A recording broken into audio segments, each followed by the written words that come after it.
Hello, beautiful people. Welcome to Soul Symphony. Thank you for tuning into my channel. My name is Z. I hope the information you find here helps you if you're on your healing journey. If you're not on one, that's okay too. The information will be here whenever you decide to get on your healing journey. So just tune in when you need it. So today I'll go over hypervigilance and trauma.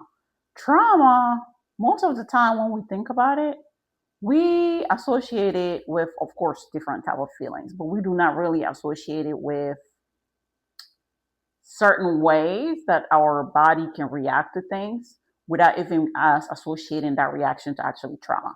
Now, there are different kind of hypervigilance, but the biggest one really we have to be mindful of is to understand that hypervigilance is not only a mental thing. It also can manifest in a physical way. It's not only mental, because when we hear hypervigilance, we have the tendency to understand that it's just that I'm alert. I'm mentally alert, hyper alert, more alert than I should have been in a normal circumstance if I have never been through trauma.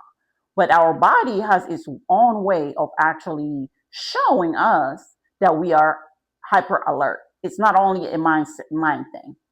So the definition, I'll go just and glance over the definition really quick. So the hypervigilance is a state of intense alertness. Even when, so our brain actually stays stuck in danger zone. It stays stuck thinking that everything is actually around us has some kind of danger in it. So we stay stuck into trying to make sure that nothing around us is dangerous to us, is there to harm us, is there to actually stir up the trauma or reenact the same trauma that we went through that actually put us in that hypervigilant state. So that's kind of one of the things we always have to be mindful of. When we talk about hypervigilance, most of the time, again, people refer back to more like a mental thing. Like, for example, hypervigilance, most of the time, we talk about it mostly in PTSD. But there are so many other type of trauma that actually push us to be hypervigilant to our environment. And most of the time, too, the hypervigilance is not actually a feeling that we have. It's not actually I would say that it's not actually a response that we have. It's a survival response. It's not a response that we have in dangerous circumstances. We can be in very normal, emotionally and physically safe environment and still be hypervigilant. It's just a survival mechanism that allow us to feel safer in any environment by trying to see the danger before it happens. Even though we know that that environment is not dangerous, but we kind of try to make sure that we are prepared. And that's just a brain's way to actually make us feel safe, even though we know that we're safe somehow, some way, but the brain has to take certain measures to allow us to feel extra safe. Because after that specific event, traumatic event that we went through, our brain understands that it's possible that we can go through it even in environments that we are not expected to go through it. So that our brain kind of just make us feel that way to make us feel safe. It's a survival response. It's not only a survival response, but somehow, some way, it's there to make us also heal because the hypervigilance eventually, when we're hypervigilant for so long, we see that there's no danger. Eventually, our body, our brain, our mind will readjust to the safe environment and the safe people around us. That's why it's so important to leave the environment where we're hurt, to leave the environment where we had that trauma inflicted upon us. Because as long as we stay in that environment, we will not get to a state or a point where the hypervigilance will actually go down. It will stay at a constant rate. It will stay at a constant level because we are still in that environment. We still have those triggers that are still being processed or I would say, reliving those same triggers again. And those same triggers do not allow us to actually get out of that hypervigilant state.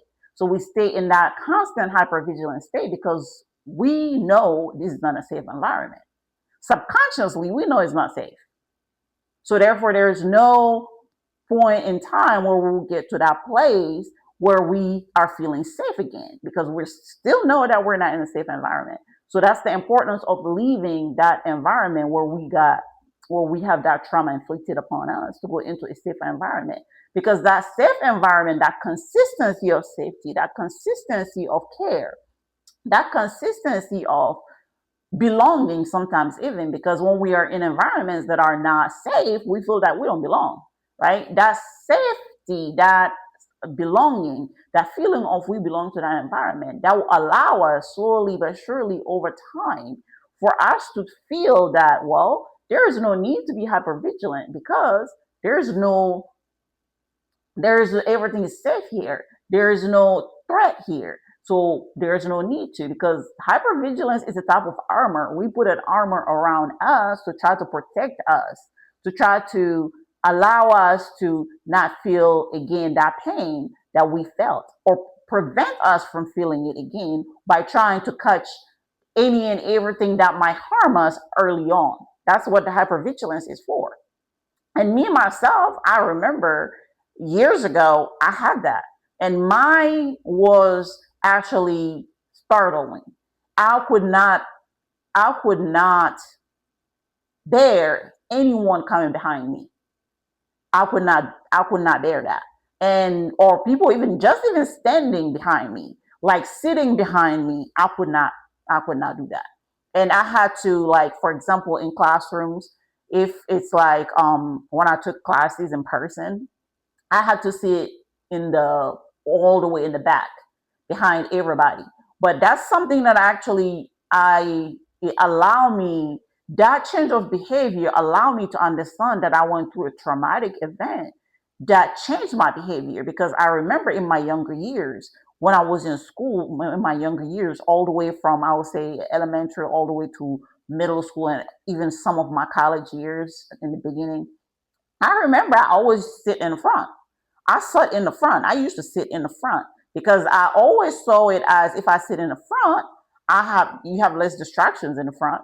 You also have more understanding, and you can hear it better when the teacher is talking, when the teacher is handing out things to the classroom, such as worksheets and stuff like that.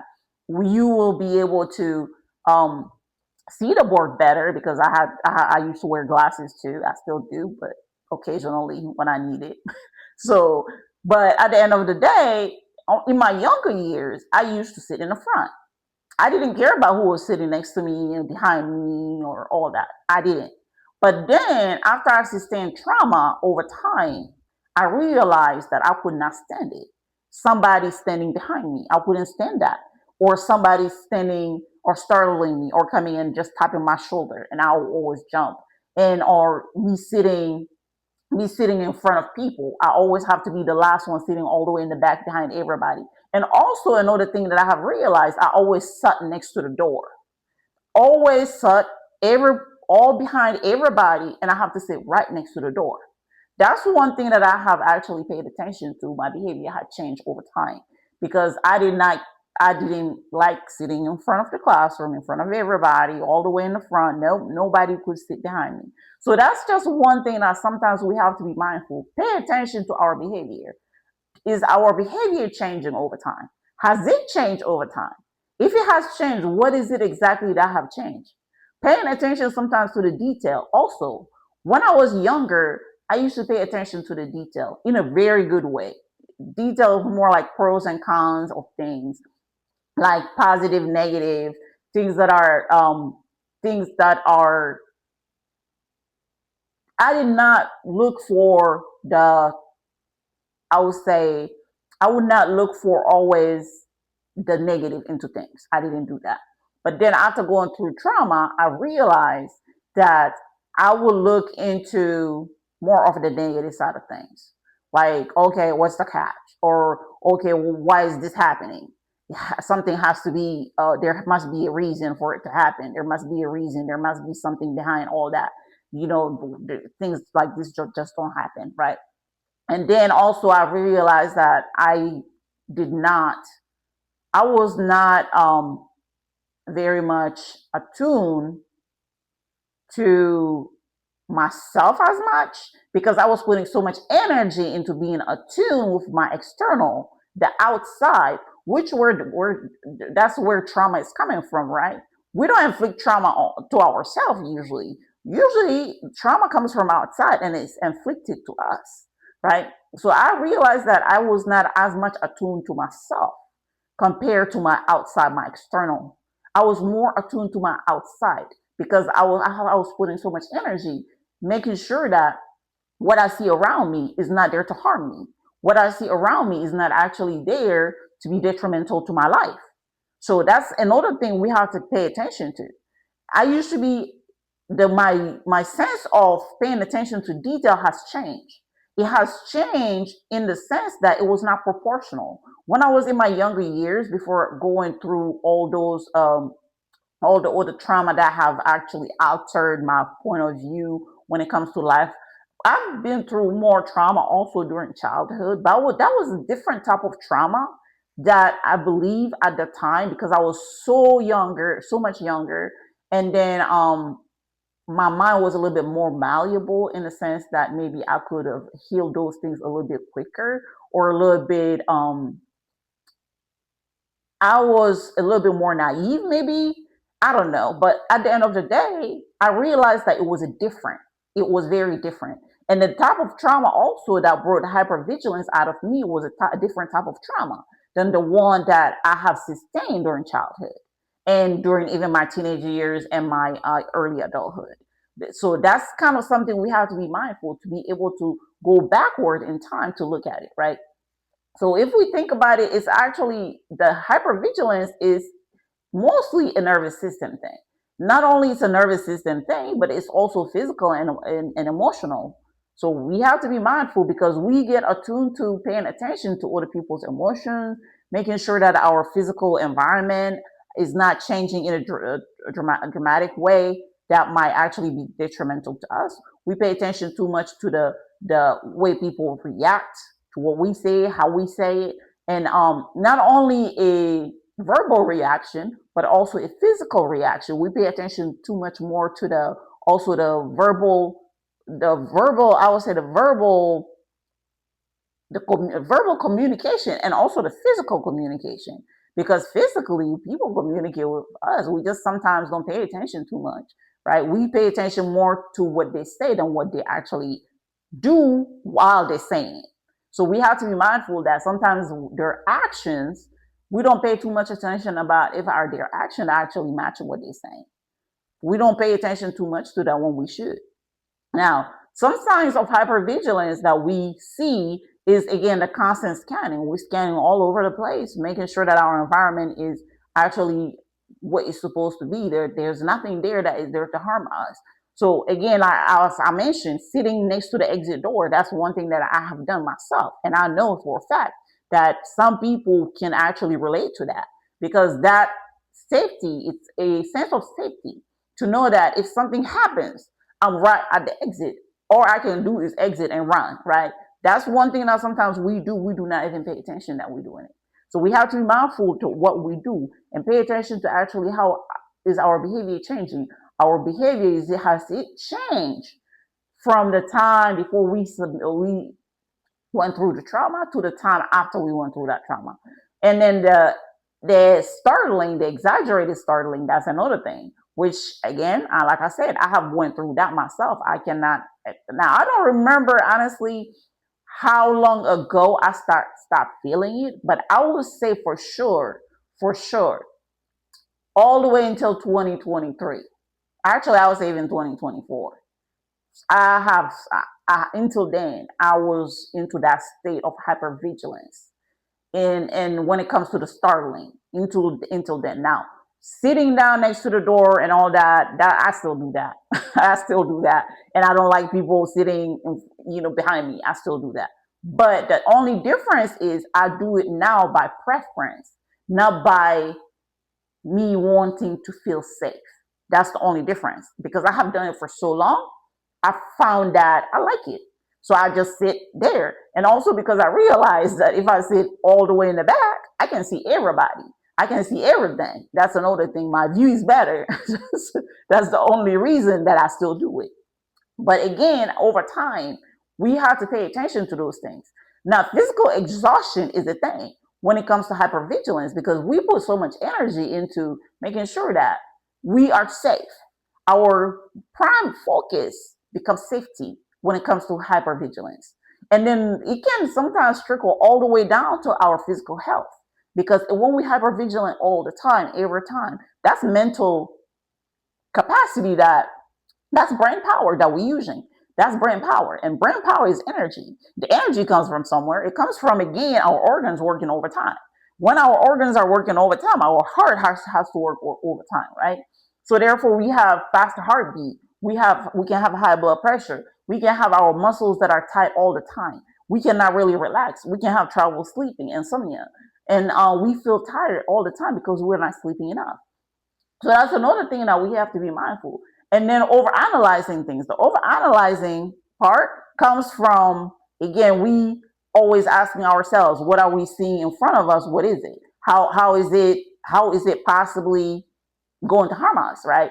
If there is any tendency or any possibility of that specific thing harming us, or that person, they're doing specifically that one action, how is that probably going to harm us? So we are overthinking any and everything. So the overanalyzing can kind of turn into overthinking, because we overthink the situation. And overanalyzing, we overanalyze people's tone, people's voice, people's something simple as text messages. If we are texting each other, right?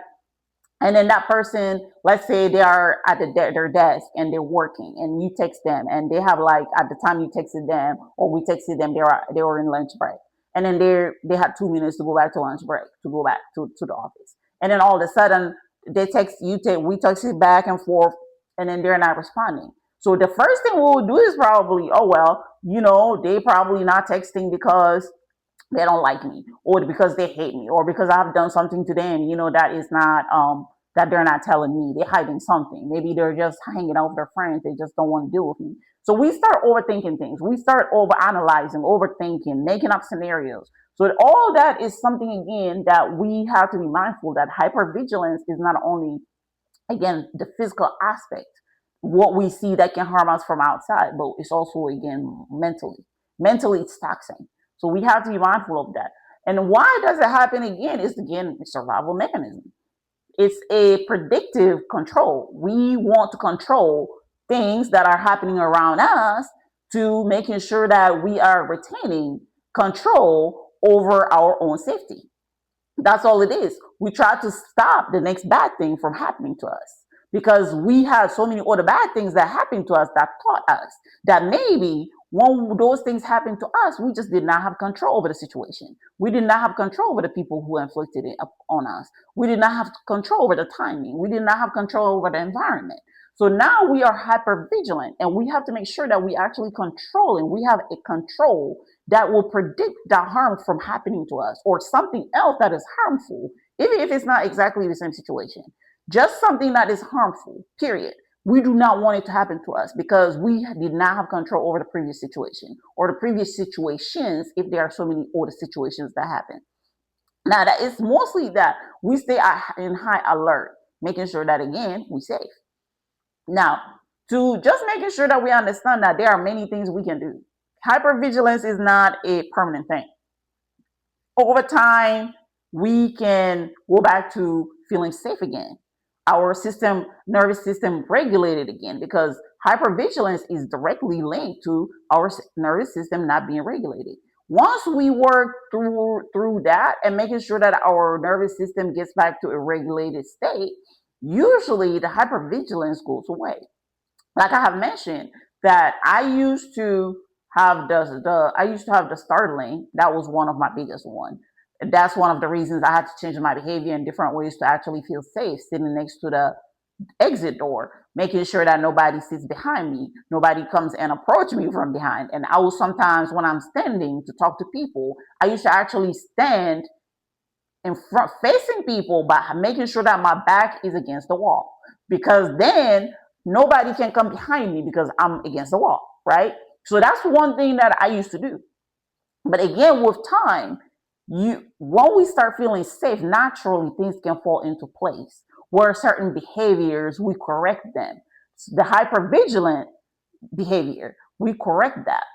slowly but surely. But the biggest thing is for us to make sure that we understand actually where the trauma came from that actually made us started. For me personally, it happened from a physical altercation in a relationship.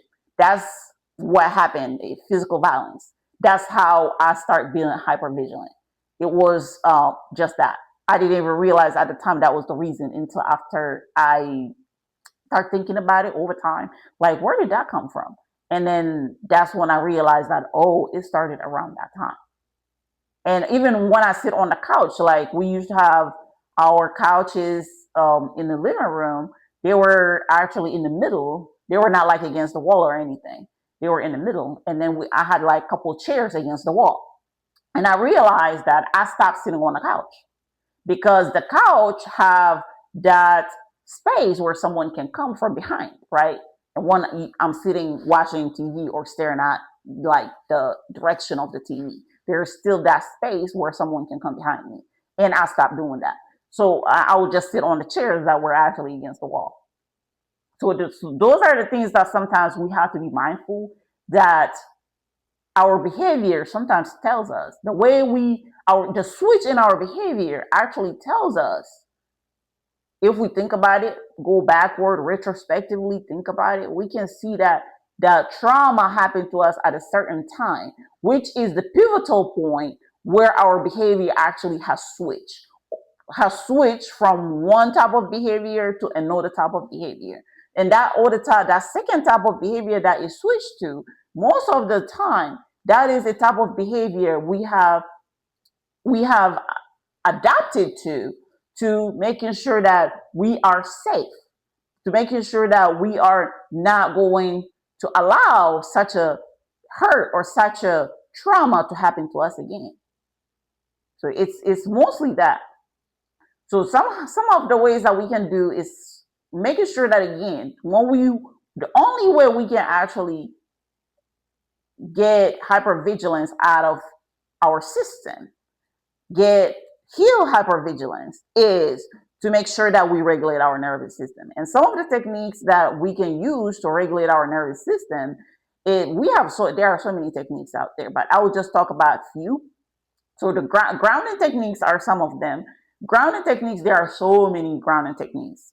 And so some of the grounding technique we can use again is just counting, by making sure that we count 5, 4, 3, 2. The 5 represents 5 things we can see around us, so we can go ahead and just pay attention to around us, making sure that we look around us to understand that the environment we're in is not an environment that is there to harm us. There is no one in that environment to harm us.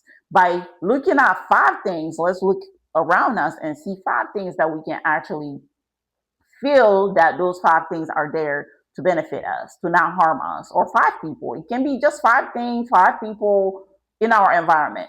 4 things that we can touch.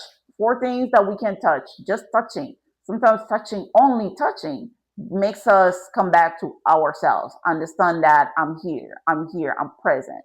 Just 4 things. And then the other 3 is to hearing. What can I hear? Just hearing. Basically making sure that we are touching all our senses. The 5, 4, 3, 2, 1 is really our senses, because our body, our nervous system has a great attachment to our senses, because all trauma that happened to us, it happened through our senses. It can happen through touch, which is the physical violence. It can happen through our hearing, which is the verbal violence, hearing words, hearing harsh words, being called names. And it can happen through our sight. Our sight is us actually seeing the trauma itself. Because sometimes trauma is not only what's inflicted to us. Trauma is actually sometimes secondary. It's not primary trauma. It's not to us. It's actually trauma that we have seen inflicted to other people by sight. By seeing it alone, we actually can go through trauma. We can go through trauma by just seeing it happening to other people. So we have to be mindful that our sight, our hearing, our touch, right, and our smell, the taste, all those senses, our 5 senses, they are directly linked to our nervous system. and our nervous system becomes dysregulated. If any of those senses, if any of those senses are linked to the trauma that we have sustained. If any of the trauma we have sustained is directly also linked to those senses. Now, it's a two-way street. The trauma has to be linked to the senses. The senses have to be linked to the trauma. If the trauma happened and we didn't hear, we didn't see, we didn't smell it, we didn't do nothing, we didn't taste it, then it's not going to affect us. That's how it works. Right? So we have to be mindful of that. Now, and then the next one is make sure that also we smell. Just to be able to smell. Smell, is it going to rain today? Smell, did I lit candles today? Smell, hey, I'm wearing some kind of perfume, or somebody passed around me, they're wearing some kind of perfume, or just smelling, there's nothing in the air. That's also smelling. Just making sure that we can name two things that we can smell. Two things. I'm smelling two things. And then taste. Taste, it doesn't matter really. I don't have to taste nothing to know that I'm tasting something, right? I don't have to taste nothing. If I'm not tasting nothing, it still means that I'm tasting something, because the nothing, it still means that there's nothing. If I'm tasting something metallic in my mouth, that means, of course, that's linked to healthcare issues. If I'm taking chalk in my mouth, that's another thing too. If I'm tasting anything that is not supposed to be me tasting it, that's again something that tells me something is off.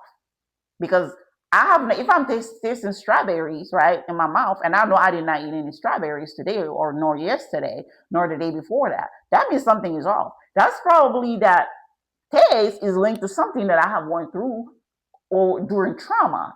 And that taste that I'm tasting is actually a way to tell me that I am feeling something from that trauma. That's something that is triggering my trauma, probably. That's like almost in PTSD, like I was saying in one of my old videos.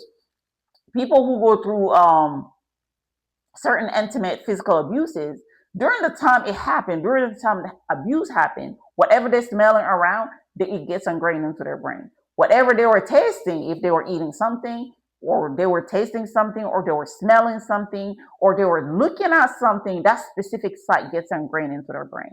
And any and every time that they see that sight, it triggers that trauma. So we have to be mindful that our senses are directly related to our trauma. Our senses, our five senses are directly related to our trauma.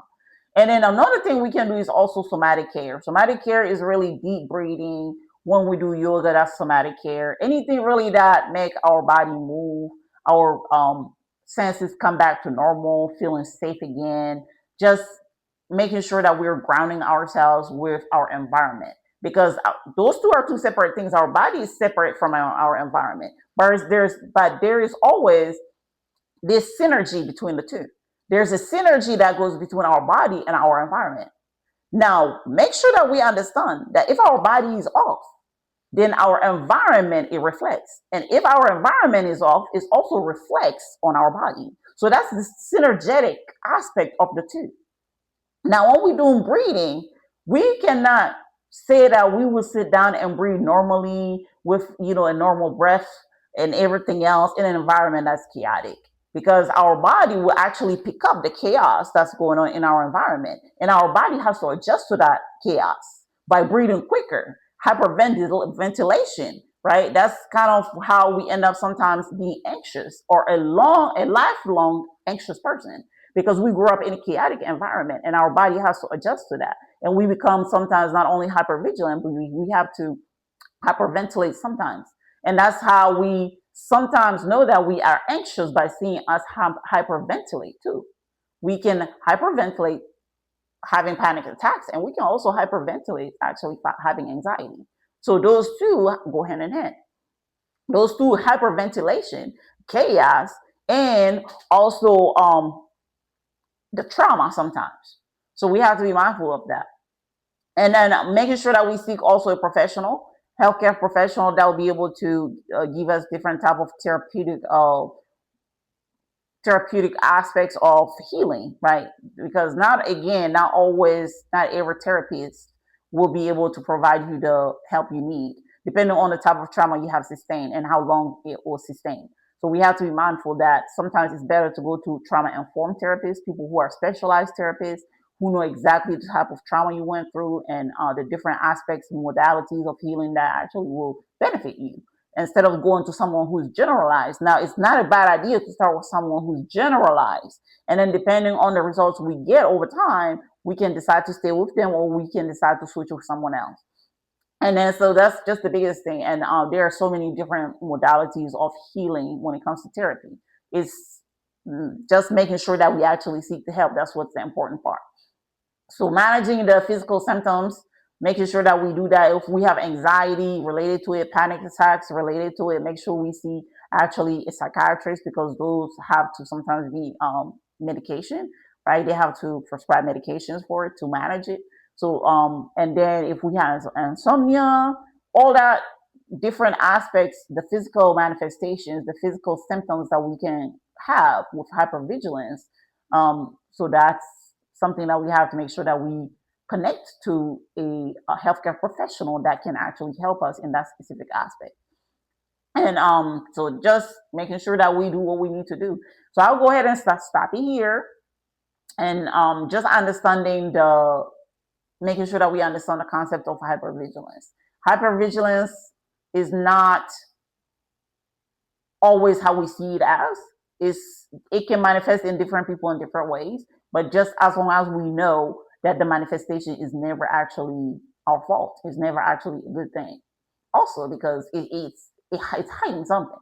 It's hiding something that is not addressed, which is most of the time the trauma, right? And so I'll go ahead and stop it here.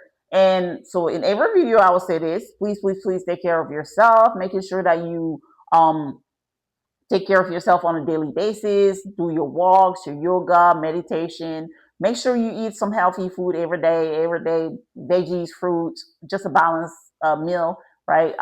Making sure that we have our meal well balanced, because unfortunately, trauma doesn't only affect our mental state, it also affects every aspect of our life, which include, right, how we eat. Because when we are not in a normal state of mind, certain things become really not a priority. And sometimes eating healthy too, it becomes not a priority.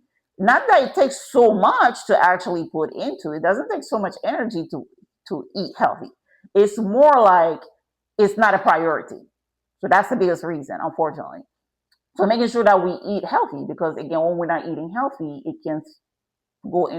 can unfortunately show up as other things like physical manifestations of we gaining too much weight, we unhealthy weight, especially we having hypertension, because if we're eating too much salt, we're not eating healthy. We can end up eating food outside that has too much salt or other things, right? So we just have to be mindful, making sure we drink our water on a daily basis. If a lot of water, not there's nothing wrong with drinking a lot of water, but not drinking enough, that's what's not that good. Again, it doesn't matter as long as we're drinking more water as much as we can, right? And then making sure that we sleep. Sleep hygiene is the thing, right? Because if we don't sleep right, we cannot think right the next day. That's how it goes. And it's not only the thinking part, it's also the way our subconscious mind works. Most of the time, our subconscious mind actually operates higher level when we sleep. When we are awake, our consciousness is more active. When we're asleep, our subconsciousness is more awake. It is more actually active. And most of the trauma that we have is stored in our subconscious. It's not really in our consciousness. Yeah, we eventually will get conscious of the way we behave is due to trauma. But our subconscious is the one that stores actually most of the trauma. Most of the things that we suppress, which is trauma in general, we suppress that. That stays in our subconscious.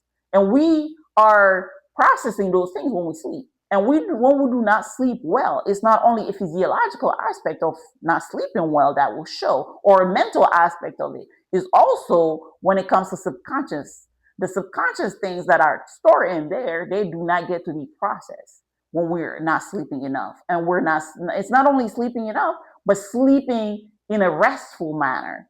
Because we can sleep 8 hours and still wake up and feel tired and not rested.